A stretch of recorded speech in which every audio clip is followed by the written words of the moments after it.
We are discussing a very interesting topic today, and that has to do with starting your own medical business or NGO. With us today to deliver on this topic is Dr. Malinda Chao from Kenya. He's a consultant radiologist practicing in Kenya and owns a medical startup in diagnostic services. And also we have Dr. Ogbonnaya, who is practicing in Nigeria and also owns a very reputable NGO. She's a vice president of Akon Foundation for the Poor, where she combines clinical knowledge, practical problem solving to collaborate with other professionals, create solutions. She is also a family physician by profession. Dr. Vic and Dr. Malinda, if you are on the call, can we hear from you? Hello.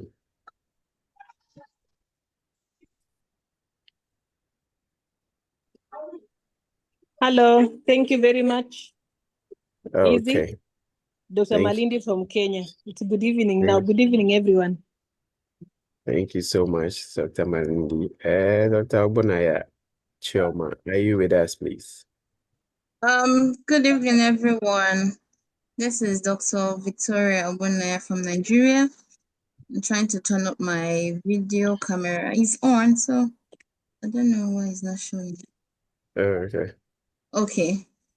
Okay. So, good evening, everyone.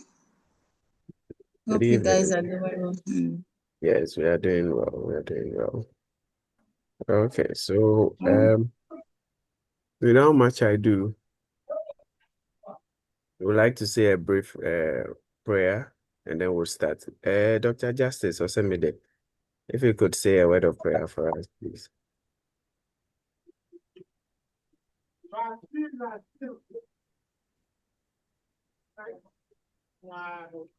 Justice, are you there?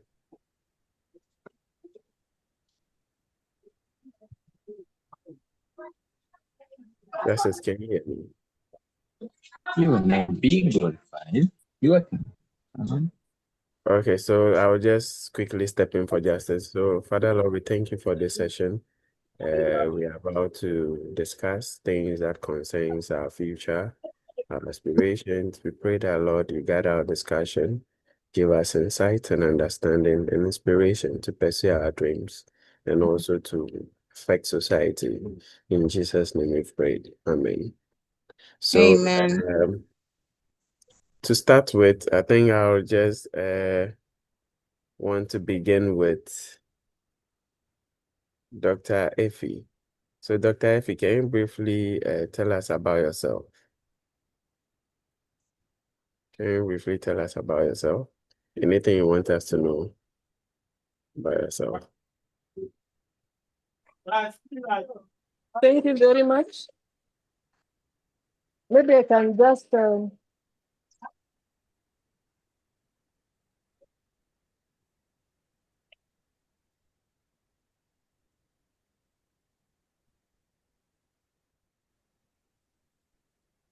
I was muting the background noise.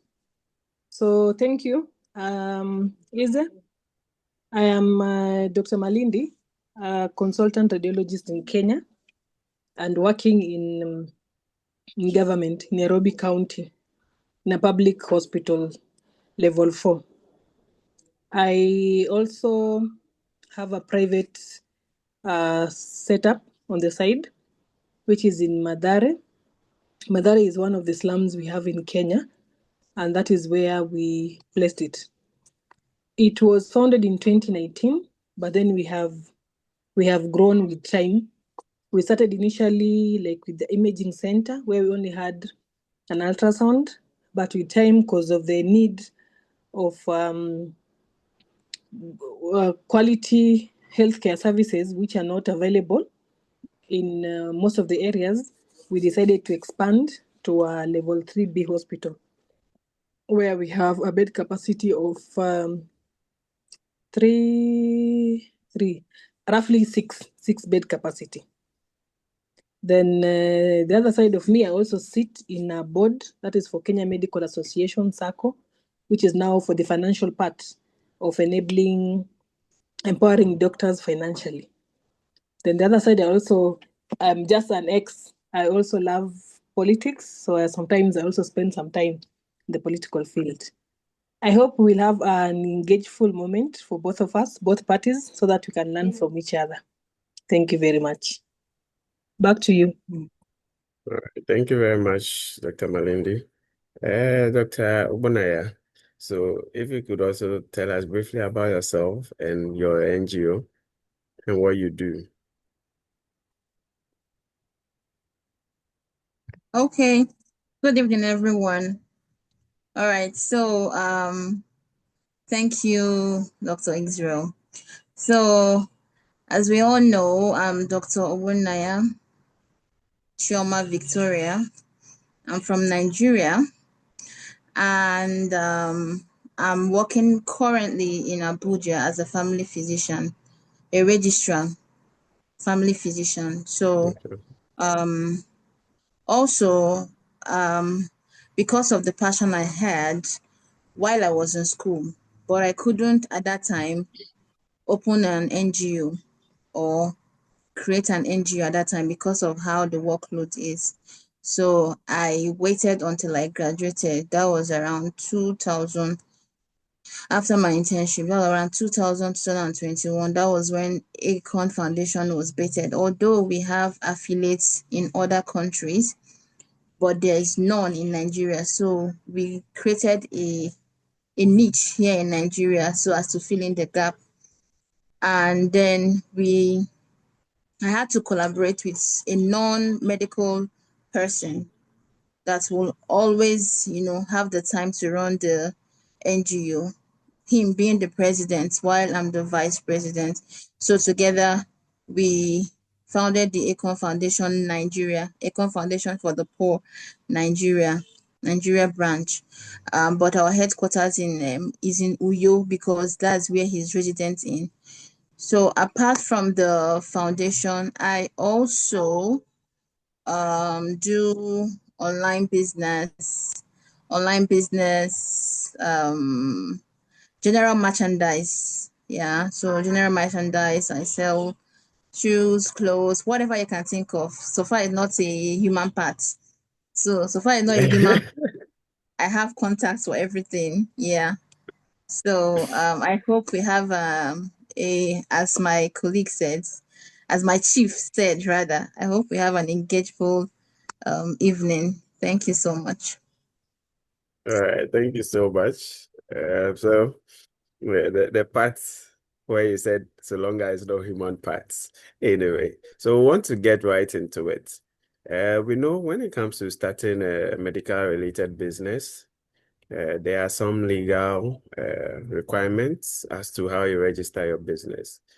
To start with, I think we would want to begin with you, Dr. Ogbonnaya. How did you go about registering your NGO, and how did you register it? Is it a non-profit or for profit?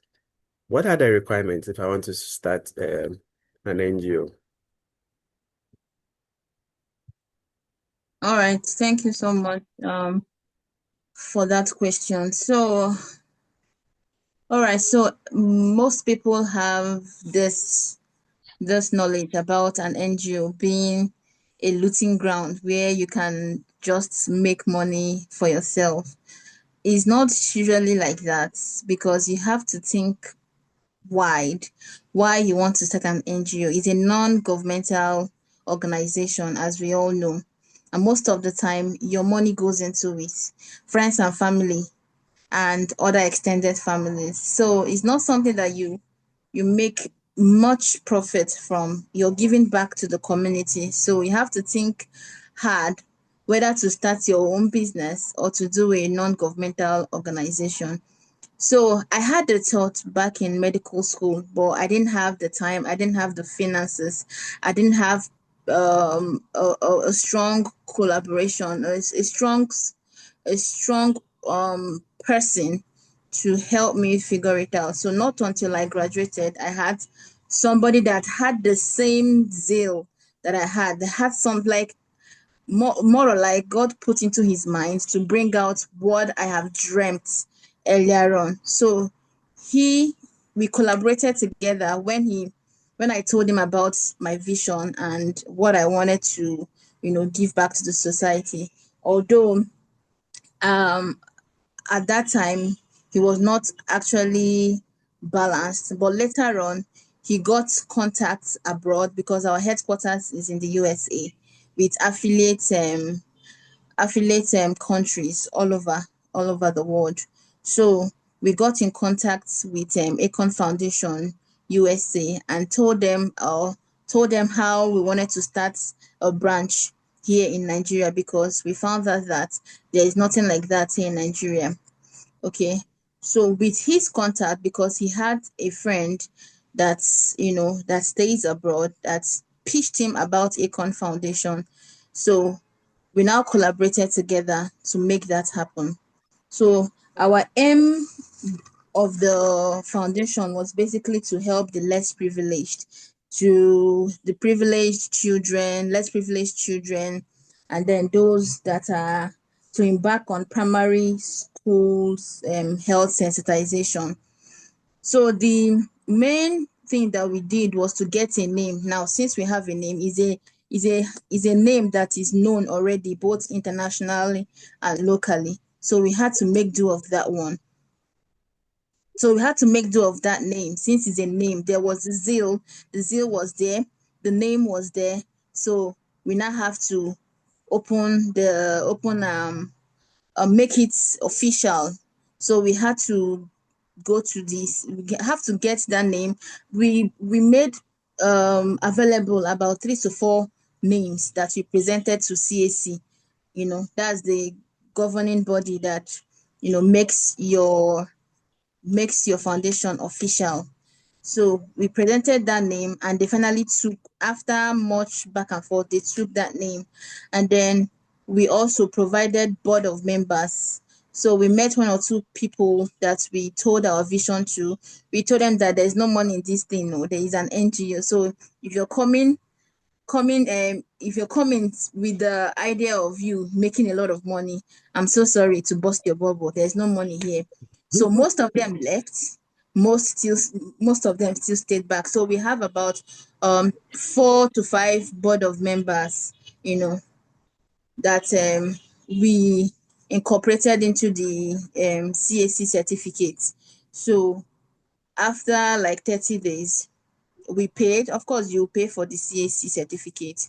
You get board members for which they run a criminology background check on every one of us because we took the names to Abuja. So I was in Port Harcourt then, meanwhile. So now I'm in Abuja. So I was in Port Harcourt then. So we took the names to Abuja. They ran all those checks. We paid. So board of trustees. I mean, then you get your certificates. Then you publish it online. You wait for about 30 days. It's the CAC that will publish it. Then you wait for 30 days. What And CAC then stands for? CAC is um Is it the board responsible for registering yes, it's a board social responsible organizations? Okay. for registering foundations, initiatives, and organizations. Yeah. Okay. So we did that, and after some days, like 28 to 30 days, so we got an email that our certificate is ready. So that's just the first part of it. So, Okay. but So before we could, so that's the if I first get part. you right, to start an NGO, you need a name, an official name. You need some Okay. funders. You need some affiliate institutions or investors, probably constitute board of directors, and then you need to register the business. Yes. Interesting. So if I'm looking for a business that would give me money, NGO is not a go-to. If that's what I'm getting. No, Uh, sir, it is not. It's all not. right. So talking about NGOs, how much do you need in capital, more or less? How much have you had to invest in it? Did you have a business plan? Do you have staff, like people you employ that work with you? How have you had Okay. with Okay. all of them? So, all right. So I told you that we have our headquarters in USA, and we had Yeah. pitched the idea to them. All right. So at that time, we were not earning much, so we wouldn't have had the money solely to fund that registration. So roughly, we spent about um 400 to 500,000. So we got sponsorship from the headquarters. So they US gave us dollars some, or yes, they gave local us some US currency? dollars. They gave us Okay. some US dollars, and I contributed a little, and then my president, of course, contributed a little. So together, we were able to pay for the CAC, that's Corporate Affairs Commission. They are the ones that issue out those certificates. So we paid for it. And then we also facilitated the Sukumal certificate. That's the legal document you need to open an account, to open a corporate account after you have gotten your certificate. Okay. Interesting. So Yeah. how have you been managing your NGO since its incorporation? What are some of the projects you've carried out, and how do you plan your projects? Mind you, we want to be able to learn how Mm. you have been able to do some of the things. A few of us probably have interest in starting an NGO, or we have an NGO. We probably do outreaches, but it's not officially registered. Or we go out there, we help people, but there's no official recognition. And whatever you're sharing with that is to guide us to grow it to a level that it's recognized, it's verified, and it has the um, same recognition, international recognition. So we want to know, how did you go about your operations in terms of the projects you carry out?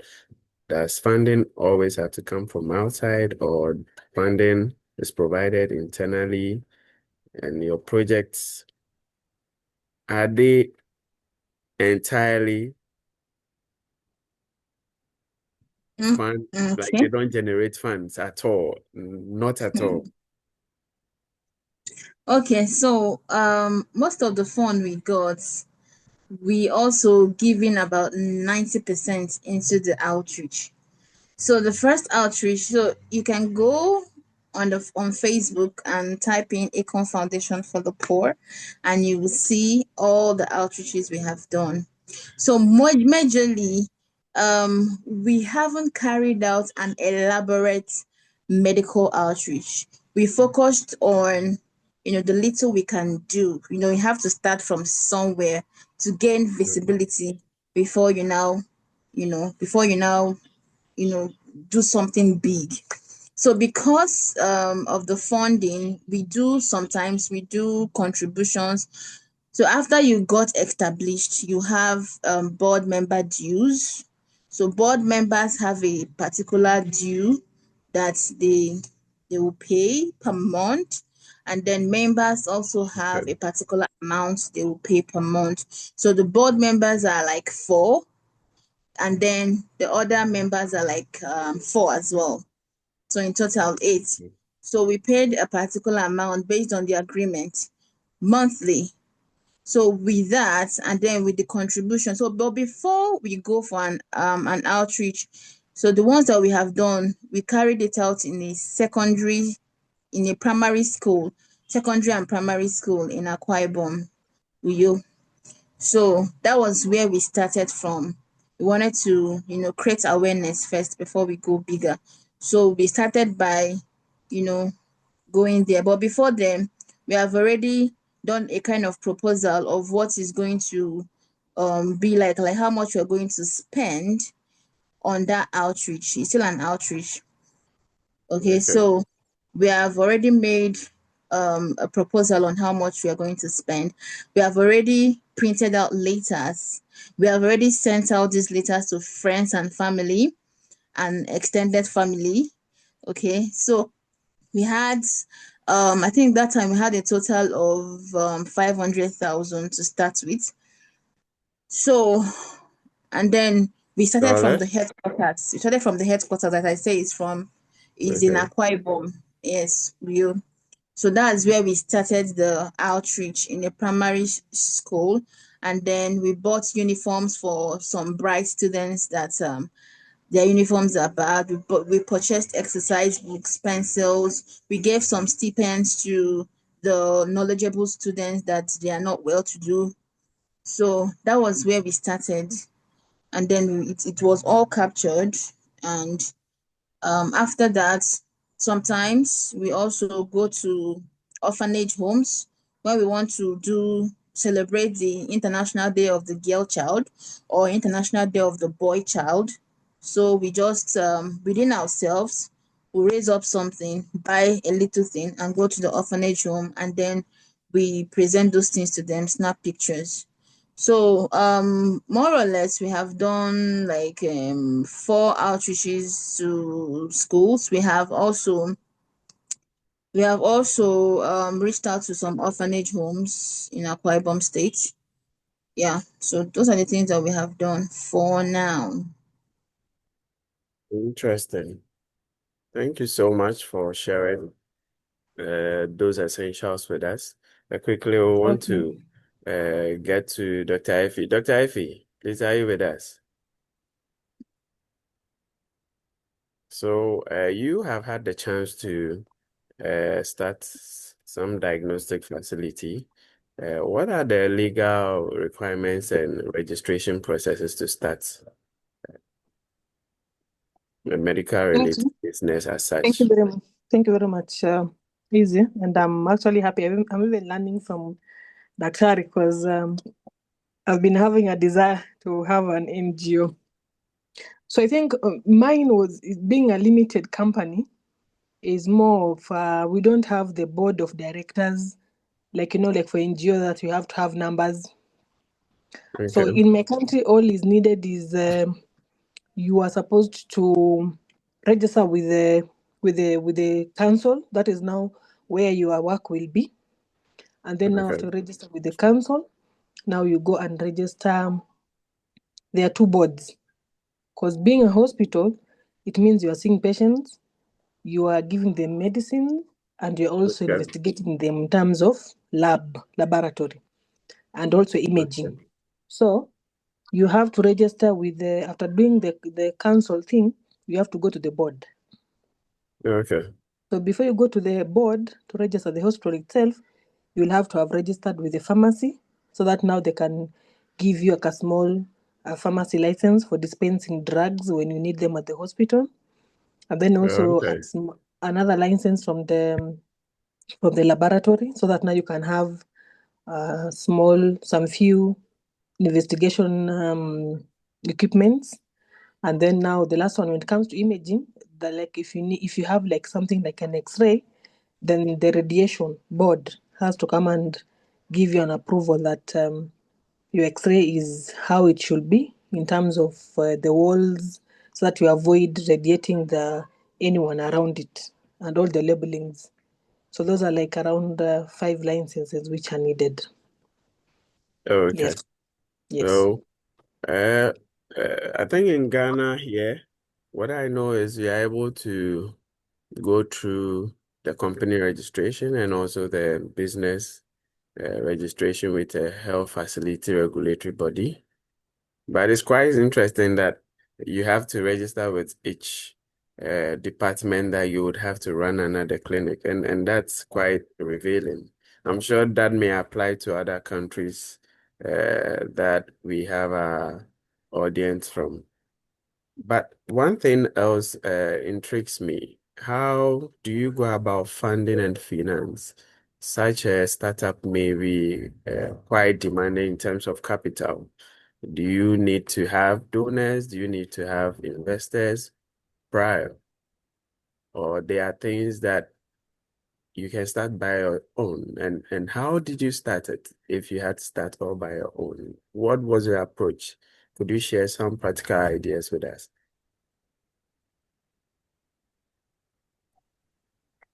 Thank you. So I can say when you have the idea, of what you want to do, depending on the gap you want to fill in the community, then you identify the place. So you'll find that, like, for example, I always give an example of myself. Where we are now, it's not where ideally we would have wanted to start off. But we found that there was a gap, and then we said, we can actually start here as you wait to grow to the other place. So most of the time, startup businesses have their own challenges. The fact that no one will want to put their money in a startup business. So you'll have to do, like, we got some money from our own savings. And then as the business now continues, now you can bring on board your community. Like, for example, other doctors you can talk to. Like, for example, myself, I'm a radiologist, so I can talk to a pediatrician, I can talk to a gynecologist, so they can come on board to be seeing the patients. And most of the time, they actually agree. They actually agree and come on board to come and... That's my son. He's saying hi. Hello. So most of the time, they agree to come on board so that they can they can grow with you. But in terms of the primary, you have to start. Then also I can say, don't be scared of starting, because like we are beneficiary also from the WMI grants. We got the grants from the very initial one during the COVID time. And then after that, we also applied for the grant from WMI also, and we got, and we did the projects we wanted to do. We're actually even preparing for the one which is coming for the seed growth, so that we can also apply. So when you start up, it has those challenges of no one will want to put their money. But as the business grows, people start getting confidence in it. Then it becomes easy for you to bring them on board. Even during registration, you'll find that when they are writing the shares there, they'll advise you, it's okay, you can write the shares, but don't finish all of them 100, so that at least leave some in case you get somebody who will be interested to join you in future. You can give them some few shares of the business, which it will help you to grow. But the only disadvantage sometimes is your ambition and your dream might not be somebody else's dream. Maybe the way you will want, the time you'll dedicate in your business or in your any community-based organization, it won't be the same as somebody else, because you are not ideally like having the same what can I say, aspiration in terms of where you want to see your business or your organization in future. But at the same time, they also say when you bring other people on board, it will be easy for you to move forward. For example, now, where we are at level 3B, we can actually decide now, pharmacy, we bring somebody who can handle the pharmacy. Lab, we bring somebody who can handle the lab. Then we see on how we can go about the logistics. But that can only work when there are numbers, so that now if somebody comes in, they know, oh, if I go there, if I agree on that arrangement, I am going to get something in return. But at the same time, being in the community, you see, we're not getting much out of it. Literally, it's like giving back to the community. I was even thinking of how we can convert it from a limited company in terms of profit making to a community-based organization, so that now we can start applying, because for sure, there are actually grants outside here. Because remember, there's a time there was an advert which had said they wanted an organization based in Madare, right where we are. But we did not qualify because now us is a limited company. So if we had a CBO, then it could have been an automatic qualification for us. So that's what I can say. Start. Don't get scared of starting. Maybe you can pull resources from friends, family, and then now from there you start opening up who you are yourself. Thank you. Interesting. Thank you so much. I think you raised a very interesting topic. I would want us to delve into. So, what's the difference between a limited liability company, a community-based organization, and an NGO? And with respect to what you stand to gain or what you want to do, which one is suitable for what circumstance? Because you mentioned a limited liability company, how you started, and then there was a time there was a need to collaborate, but you probably should have been a community-based organization to qualify. And then now we're also talking about an NGO, which is entirely non-profit. What are the differences? Where do you go if you probably want this or that. What would be your advice on that as well? Let me just answer the best I could, and then I'll leave it to now the NGO expert also to expound more. But Yeah, definitely. Would have a from speak on from it as well. from my own experience, depending on like where we are, literally, the community around they don't even make like for a daily upkeep. They don't have a lot of money. So if Okay. you go there as a limited company, it's profit making. To be Okay. honest, the only thing which I've realized for you to get grants as a limited company is hard. But the only thing now with the CBO or NGO, you can get grants, which now they cushion what now the community is supposed to pay for the organization for the services. For example, as we charge an ultrasound, 1,500 Kenyan shillings, that's let's say like $15, roughly. For the rate currently, it's around maybe $10. So you see, even Okay. that the community affording the 10,000 is even hard. But now, Okay. if you work as a community-based organization, giving the same services, quality and services, you might end up getting donors who can cushion and say, we are giving you this much money. For every ultrasound you do for a child, we will give you $5. So they are only meant to look for $5. But remember, as much as it is non-profit, you still have to run the organization in terms of your the recurrent expenditures, paying rent. You're not living in a rent-free, paying even the staffs who will be there. So these grants are the ones which are going to help you. But when we talk of liability like a limited company, people tend to think it's more of a purely profit. So if you're already in a Okay. profit organization, are you really giving back to the community? You might be giving back to the community, yes, with your services. Like, for example, there we go, actually, doctors go to the ground. Even the community has actually appreciated our presence there. But the fact that you are, even the amount you're charging is less, but since you are working under the name of profitable, unfortunately, people will look at it like you want to make more profits than serving the community.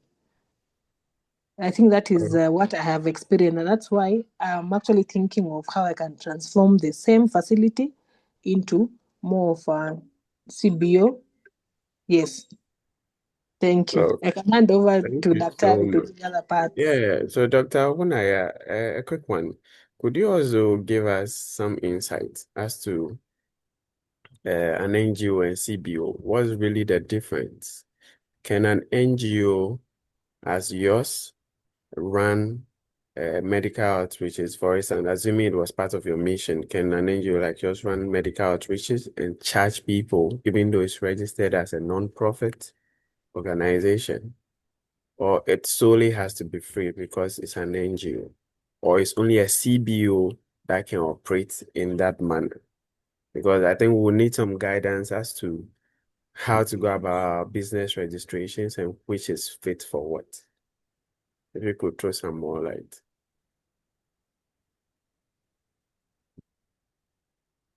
Dr. Ogbonnaya, is that with us? Okay. So for NGOs, because of the certifications we have, so we can apply for a grant.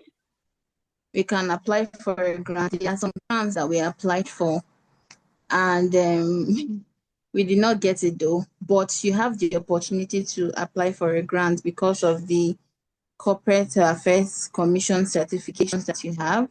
And then you can also write a proposal to any government official to help collaborate. I know that this politician would like to, make these politicians, when there is what do you call it, elections, they would want to do this medical outreach for people to know them and for people to vote for them. So we write proposals, send to the government officials, then we follow up to know what the response will be. So grants, we can write grants, we can get money from grants, we can write proposal to government officials, and then we can also we can also, as I said earlier on, send those proposals to friends and family. Now, when it comes to, and it's more or less also when you look at it in the other aspects, it depends on what you want to achieve or what you want to do. So you can either do a medical outreach when you're going into the community to reach out to people. So when we want to do that, we have to identify a community we want to go to. And then when we go to that place, we need to identify what they need. Some people are, in this part of the country, we are endemic for malaria. So we have, people that come down with malaria, people that come down with hepatitis, people that come down with flu, that's upper respiratory infections. So we know that we'll be supplying mosquito nets, drugs, malaria drugs, and then we'll be doing some tests for hepatitis, HIV, and all the rest of them. So we do that and find out what the community needs. So if we get a better response from these politicians, and then they want to collaborate and invest in our medical outreach, then we can carry out this outreach in a community that we have picked out. So it's more I think it's overlapping. The community-based organization and the NGO is kind of overlapping. So from what we get, we also reinvest. There's no way we are eating up our profits. There's nothing we are getting in return. So we are investing from the money we get from these proposals, from the grants. We are investing because we'll also, after, at the end of the day, we'll write out all the things that we have done, how the money was spent, and then we'll give them a feedback and everything. And then of course, they will send down one of their delegates to come and know what we are doing and know if we are really doing what we say. So community-based organization and NGO, they are overlapping, and is still giving back to the community, and then trying to raise funds from either grants and high government officials. I hope I answered your question. I don't even know. Yeah, I think you've given more insight to it. So what I get is that you are not able to have a CBO that runs outreaches and charges people for it. Come again. So you are not able to run an NGO, for instance, that carries out an outreach, let's say a health screening outreach where you'd have patients scanning, doing laboratories, and then you ask them to pay a part to contribute to their care. Mostly when it's a CBO NGO, it has to be entirely free. Is that it? It has to be entirely free in this part of the part of the country we are coming from, because Econ Foundation International, like in other countries, it is actually the community that is paying them. They said we need to tax the community. We need to tell them, how can you come to my community and then I'm paying for what you're coming to bring for me? So we told them we cannot operate that way. This is Nigeria. If you're coming to a community, they're underdeveloped. So you're not coming back to tax them, to pay for the service that you're bringing to them. Like, it's crazy. So we told them it is not going to work. That's the system that are operating internationally. So the community are not meant to pay anything. You're coming to, in fact, you're the one coming to campaign. And then for me, I can't think of me paying you to coming to campaign. So more or less, you're the one funding for everything. Interesting. Anyway, our audience, you can have your questions coming in. If you have anything you want to ask, seek clarity on, kindly leave your questions in the chat. Yeah, so tell us, Dr. Vic, do you have any regrets so far? Have there been any risks with managing your NGO? And how have you been able to get around those risks? Any mistakes that we should learn from whoever wants to start an NGO or a CBO? Okay, for me, there are no mistakes. All I can pray for is God to bless me more so I can give to the community more. I want to reach more people. I want to reach out more to the community. I've not been able to reach out more, but we are doing something. We are starting from somewhere. So But most of the time, medical doctors tend to go into NGOs thinking that there's money in it. You cannot do it as with that your small salary. You cannot do it. You either collaborate with a politician or a high-profile politician to be able to bring their dream with your own to reality. Because they're the ones that is going to be funding you. So most people contract medical doctors to actually bring their dream to realization. So with the doctor collaborating with them, some of them have their own NGOs, some of these rich politicians. So what they do is that they bring in doctors to manage their NGO while, they campaign and make their money. So the doctor are the ones going for outreaches, managing it for them, and then giving them back a feedback report to them. So you have to choose wisely who you collaborate with, because some of these people might be a pain in the ass. They will want you to worship the feet that they step on. So you have to be very careful of who to collaborate with and who to answer to. All right. So that is the first important thing. Then the board of trustees as well. You need to also pick out your strong allies that you will have to trust. Like when you're not there, like most of the outreach we have done, except one, I was not there. I was there in Abuja.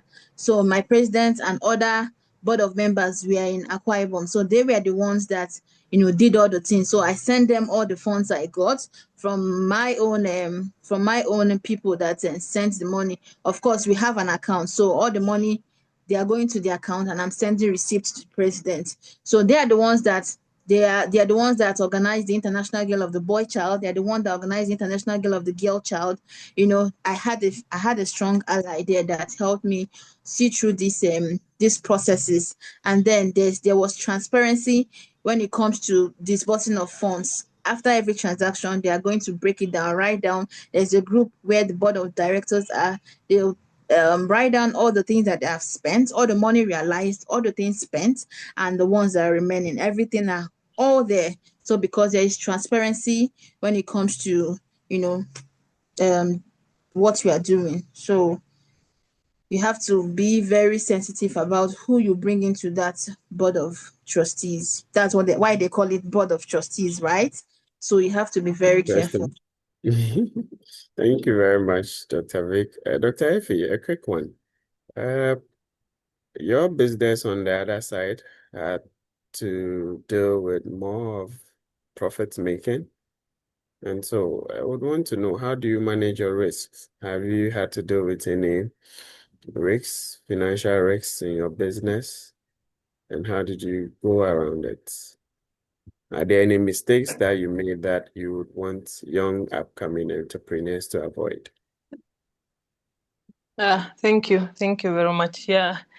I think one of the things which I said was, if I had known then, was to start right off from having the facility as a CBO.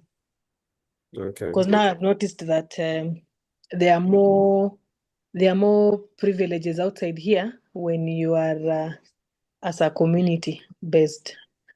Then the other part which which really comes, which makes somebody to really like it's a high, that this is recurrent expenses for every month. Especially like in Nairobi, doing a business where you have rented a house. Oh, it actually strains you a lot. Because by the time the business does not, you don't start today and then it picks off the same time. It might actually take 1 year, 2 years, 3 years before you get even. So you can imagine for those 2 years, you are meant to be supporting it from your other sources of revenue. So that is where now the really burden comes in. So this recurrent risk of paying staffs, even there's a time I remember like a year ago, we had to downsize our staff so that at least we try to manage them in terms of paying them their salaries instead of us delaying their salaries because there were many. So these are things which have actually they've actually opened my mind that if I was to do it again, I will start with the CBO, then I go slowly. Because now the CBO gives you a chance right from the day you start. You can start applying for different grants everywhere, just like the way Daktari has said. Then now you wait. But as a limited company, you actually limited as it says, unfortunately. Thank you. Okay. So if you could clarify something for me, Dr. Ify. So, your business started off as a limited liability company that was providing services for a fee. If I understand clearly, it means that there's room to start up that business as a CBO. As a CBO, are you still able to deliver your services for a fee? Well, that seems to contradict what NGOs are established for. Unless there is a caveat or a clause somewhere that allows you to register the business name as a CBO and then have a non-profit arm and then a profiting arm that runs like a business. Are you able to throw some more light on that for us? That part for NGO, I cannot lie to you, but what I know even here in Kenya, one of the best hospitals, apparently we hear that they are non-profit organizations. While in real sense, we see there are hospitals where we go and we pay. Okay. So that's why I'm saying most likely they took that angle because of that part of maybe them getting grants and all that. So, but for community-based, what I know is now, like the way she had said, if you get a grant, depending on the objective of the grant, maybe if it says that we want to do ultrasound to 100 pregnant women for free, then your budget will be within that amount of money. So you'll have to scan them for free. But if they say that we are giving subsidized prices, then that is what you will do. And for sure, that can only happen in the CBO and the NGO world. But in the private one, it's not. I've actually tried to apply so many grants as a private, and that is where that's where the limitation is. Because most of the time they tell you a private entity is not allowed, unfortunately. That is something which I cannot. If there's anyone here who is desiring to start, please just think of how you can just start it from the word go as a community-based organization, but let it be, yes, it's a hospital, yes, but community-based. Okay, so meaning there's room to start a hospital as a community-based organization. Okay, I think that's an interesting one that those who have interest would probably have to take up and do some more questioning and inquiry in their respective countries as to what is allowed, because I think it allows you the room to run your business at the same time, carry out projects that are non-profit as part of your daily service rendering to the community. Thank you. Okay, sorry, can I chip in one thing? Yes. So for the CBOs, it's just like running a hospital where you have a HMO, like this an insurance, kind of an insurance. So as a CBO, you have the free part of giving like some patients will come and you attend to them free, but there are some other things that when they opt in to do, you tell them, okay, this one is not free, you have to pay for this and this is the amount. So there are some things that are free when it comes to CBO, that if you want to start from CBO, as my chief has said. So when you want to start from CBO, there are some things that are free, and then there are some things that the patients will have to pay for. So by so doing, you're balancing the equation, you're making your profit from this other end, and then you're still giving back from this other end. Yeah, thank you. Okay. That's impressive. So I think we've started having some of our questions coming in, so we'll be reading them out as we take responses and address other concerns. One person wants to know what are small projects that can be done for community outreaches as a medical student. So Dr. Ify, Dr. Ogbonnaya, what are some of the project ideas that you could propose to medical scholars who want to start undertaking some social responsibilities? And then the person also wants to know whether you can start these projects and outreaches for community service while in school, or you have to finish school as most of you did? Dr. Effie, you could go first. I think the part of what to start and what to do, it depends with your where you are in terms of what is the gap, what is needed in the community. Because maybe the way that Dr. had said, malaria. So if it's an endemic malaria place, you can decide that we want to give people nets, mosquito nets, So what is the need in that community? That's what will drive you to decide what project to do. And I think we ended up starting, like, for example, this project of mine, I started when I was in my second year. But now you need to balance between school and the projects. That is where the challenge comes. But if you Exactly. think you are in a position where you can balance both, then you can start. But for me, it was really tough. That second year doing this, because before you get good stuff, they call you, come, we have a patient for this, come, we have a patient. You have to keep on running up and down. It was not really easy, because now the other side is demanding you as a postgraduate student, and the business is also asking for you. That is the only challenge which is there. Thank you. Okay, so Okay. remember, there's no specific time. You can always start at any time. Dr. Ogbonnaya, what's your take?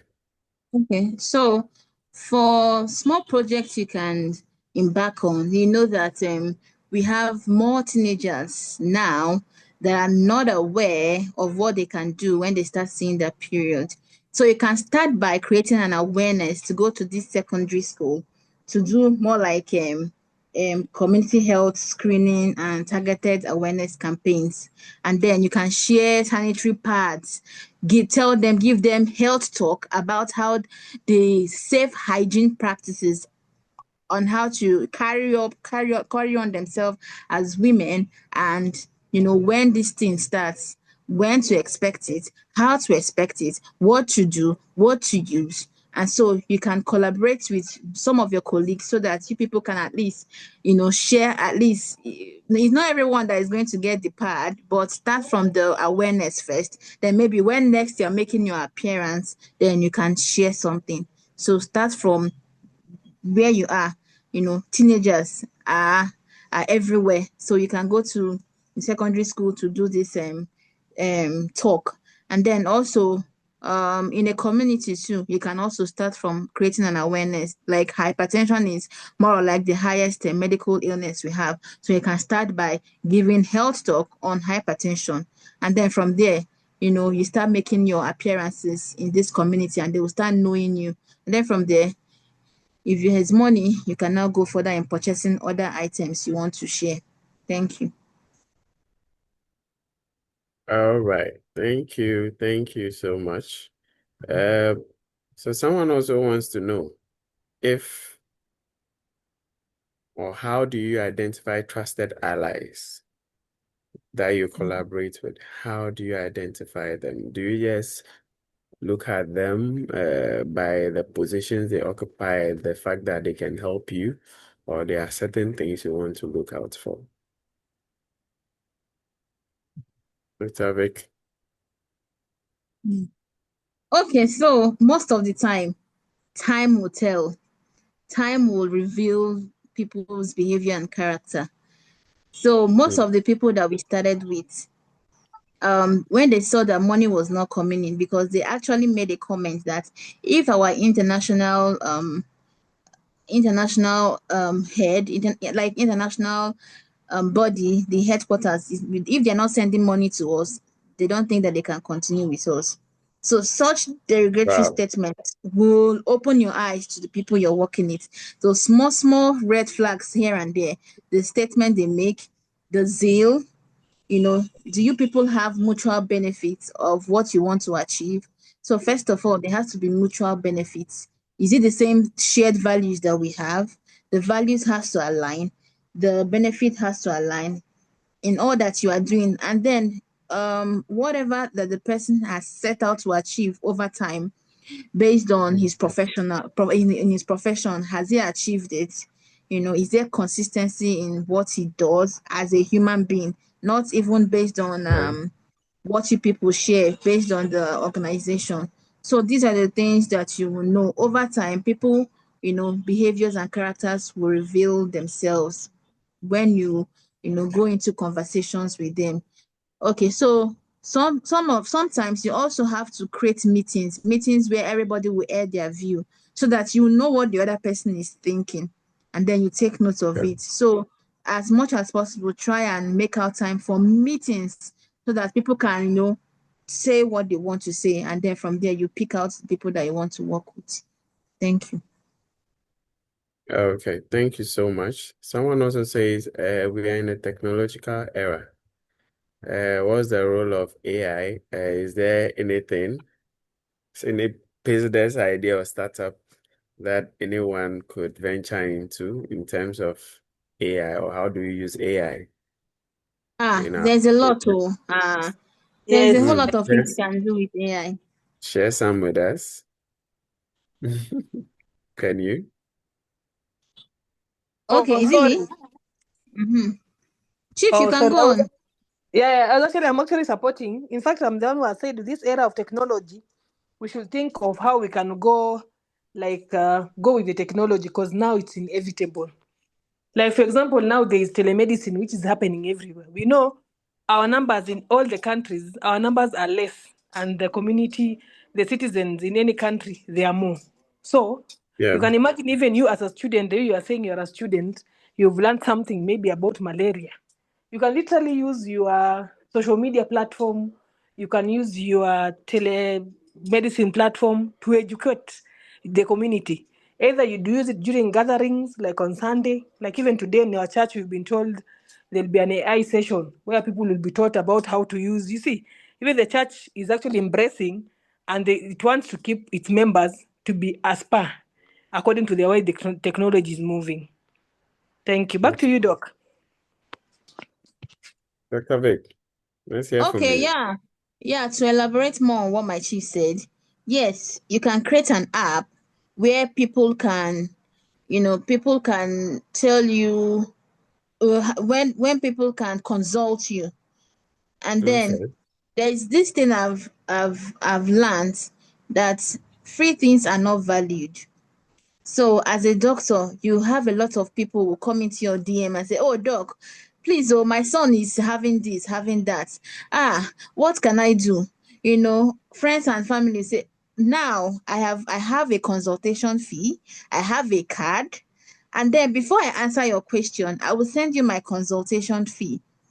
Because free things are always not valued. So Mm, when you place a tag or a price on what you give out, or what the services you give, people will now value what you're giving out. But if it's free of charge, they will not value you. So as a student, you can make a small card, have a website, make a small card where you state your services that you will be giving to people. And then when the technology now, you just snap the code, and then it will take you to where your services are. And then whenever they want to ask you a question or what they want, they will see the price there. So that is how you monetize your services as a doctor. We don't actually monetize as a doctor, and we do a lot of things free, and that's why we are broke. So people now monetize their services. They monetize their services. Before I talk to you, you will have to pay for consultation. Interesting. There's no, even if you're my family, I'll just do one time consultation free for you. The next one you're doing, omo, you're paying, no. So Omo, you are paying. yeah. And then we can also use AI to create pictures, to create stories that resonates with us when it comes to medical illnesses and when to arrive. O&G, we can play around the pictures there, and then when we send it out, people can click, and then we start making money. I'm also a content creator now. Okay, so I will put up my TikTok handle so that you guys can follow me too for more creative content, medically and otherwise. Thank you. Okay, interesting. So, to our scholars, one of the suggestions coming is going to medical education while you're in school. You can own a social media channel, and AI is Yes. there to help you churn out all your information. all your infographics. Thank you so much. That's a very interesting one. Again, someone wants to know what were some of the limitations, Dr. Victoria, that you have faced during your start period of the NGO, especially in terms of funding? I think you Okay, touched a bit so on it, but maybe you could there was just give a limitations brief. in terms of funding Yeah. when we were starting up. Yeah, there were limitations in terms of funding. So before we could carry out any outreach, we'll give ourselves probably a 2 to 3 months period of planning, and then reaching out to other people that will help us, Uh, other people that want to help us, friends and family, and then any other person that we know in the government that can help us. So there are some things ordinarily we would want to do, but because of this funding, as is a worldwide limitation, so we just start from the little we can or we have, and then some back in the year I was also pregnant, married life and all that, and so those are also the things that will not make you go out or do all that you can at that time. So but once you find your feet, find your balance, then your other partner will also support you when you're having some deficits. So with that, you find your way and then we bounce back as well. Thank you. Thank you. Interesting one there. One quick one. Do you need to insure your business in terms of an insurance policy, even when it's an NGO, CBO? And Dr. Ify, you would talk to us more about the role of insurance for a company like a limited liability. No, Doctor, I don't think there's NGOs need to be insured because we are exempted from taxes. So what we need is a tax identification number, and then we need a certification from the FIRS to be exempted from tax.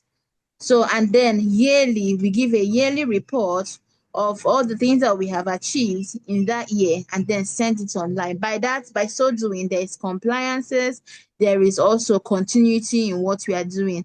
And then because you know that the certificate, the specific certificate against laundry, that one is to help us to know the accounts that are in for laundering. So because we also have that certificate, there is all the EFCC is also throwing lights on our accounts to know when huge money comes or what we are doing with the account. So because of the reports we give yearly, all those things will not be in checks again. So they will just let you do your thing. So one interesting part is if you run a CBO, definitely there are some other processes you need to go through. Interesting. I thought it was all projects, you get money, you run projects, you give report to No, funding. no. Interesting. Interesting. People want accountability for their money. So if you're collecting people's money, you have to be accountable for it. So you don't just collect money and then at the end of the day you now go and loot it with your friends. So there has to be accountability. So if there is transparency, consistency, accountability, then you can go back again and ask for more funds. Then more funds will still come. So if there is someone that is giving you funds, just be transparent, just be consistent, and then you also do your part, and then you pray to God. God will help you. There is also visibility because we have if you type in our name on Google, it comes out. So all these things too needs money and needs someone that will be in the media to help us, push out this information out there. Yeah, thank you. Okay. Yeah, Dr. Effie, a quick one on the insurance bit. How do you Yes. go about that bit? Do you need to insure your company since it's a limited liability company? And must your finances be audited?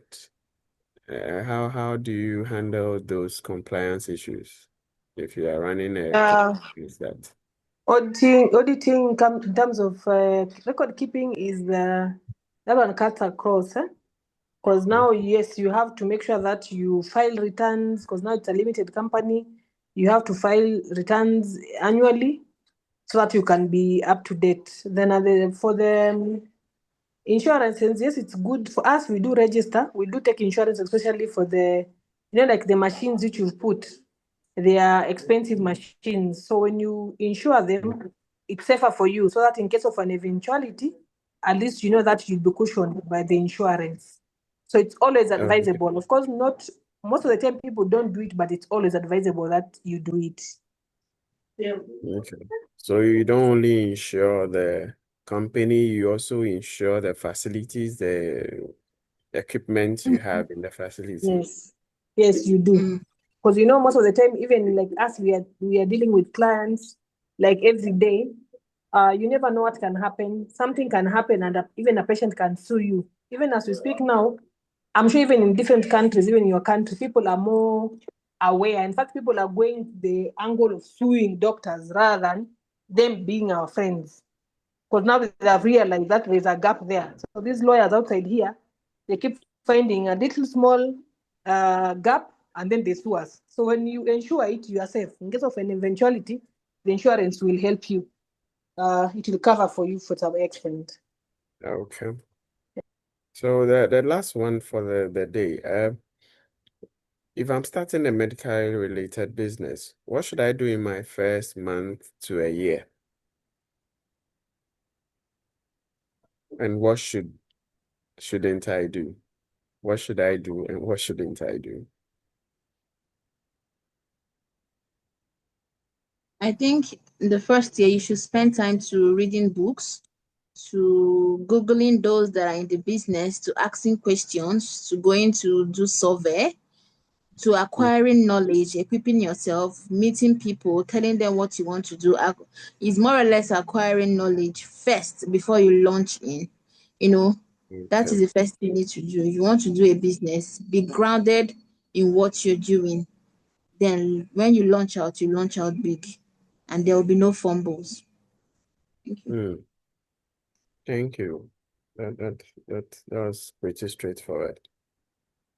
Dr. Effie, anything you would like to add? Nothing much, but I will say don't start to do something because other people are doing it. Do your market research, do your analysis, and even do a visibility study. Then see if I get in, because you don't want to invest and then you let it go 1 year down the line. Then from the word go, start with good record keeping. Then, as Dr. has said, advance yourself. Anything new you learn nowadays, there are so many only small courses which you can do, which they can help you to grow your business. And you've raised quite interesting concepts that I would wish you throw some light on, particularly about feasibility study. How do you conduct your feasibility study? You started by mentioning you first identify your need. Okay, this community doesn't have ultrasound services. If I'm able to position a business that renders that service, it could meet that need. Yes. How do you run the feasibility study? Do you speak to the community members? Do you speak to stakeholders? How do you go about it? Because clearly, once there's a need, it's presumed that the services you are rendering would provide solution to that need.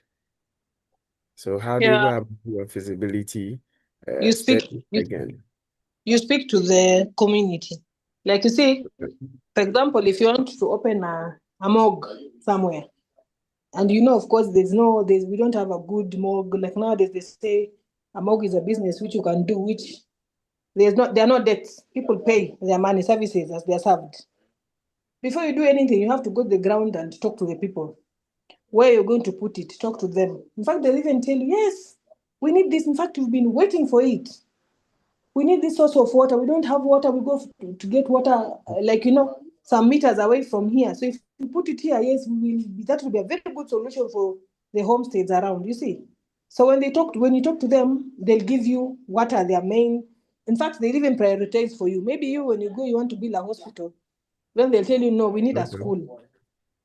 Give us a school. Okay. A school, our kids are not going to school. That's why it's always very important to have that market analysis. And then you be flexible because you'll go there, yes, with this idea, but unfortunately, that's not what the community wants. You want to build a hospital, and then they tell you, no, us we need a school. And when you move around the community, you find that majority of them, maybe they are school-going students who are not going to school because of lack of accessible school. You see, so you'll have to change your angle, maybe slowly, so that you try to fit to their needs. That will make it very easy because even they are the ones who will advertise for you when they go to church. They'll say, "Oh, there's this and this open somewhere that down there. There's this and this." They'll do the marketing for you on your behalf once they accept what you are doing. Mm. Yes.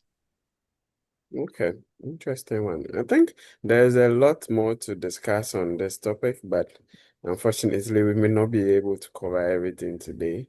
I think what we would want to do is create the opportunity for scholars to reach out, as and when they need to be guided, advised as to how to go about some of these things.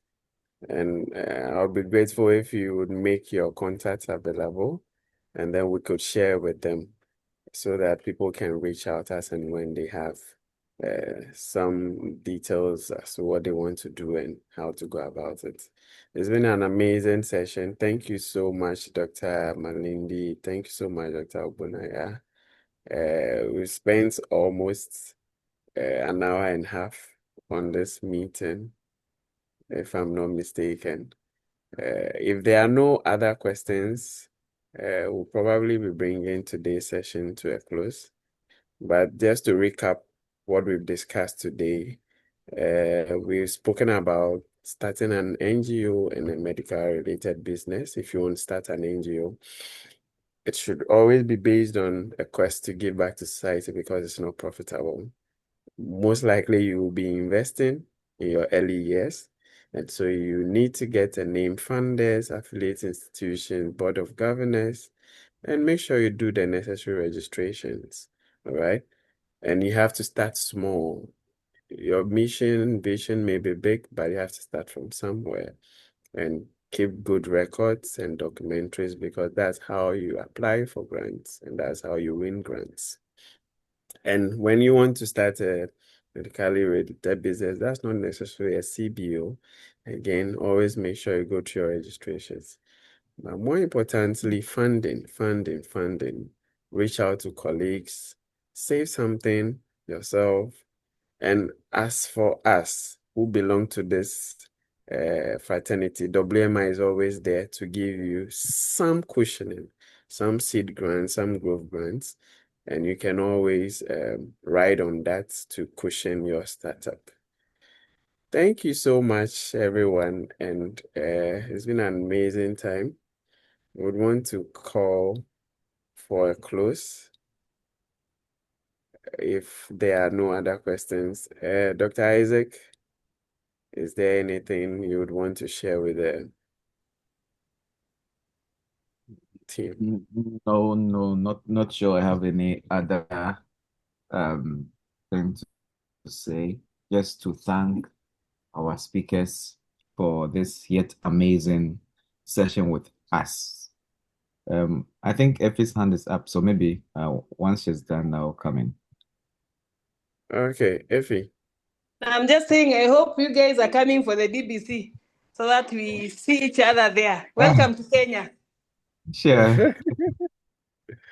Definitely. I'm sure most people would come. Dr. Thank Onisai. you. Okay. All right. So thank you very much for this insightful and educational session. I personally have learned a lot, and I believe all our attendees too have learned a lot. Over to you, Israel. All right, so thank you very much. It's been an amazing session, as I would say. So we'll leave the contacts of our speakers on the platforms. We'll probably tag them on our platforms. Should you ever need to get in touch with them, please do well to introduce yourself and reference this program so that they are able to take things from there. Okay. Thank you so much. Okay, sorry, Keeping one more this. thing. Everyone Okay. should everyone should follow the trend now.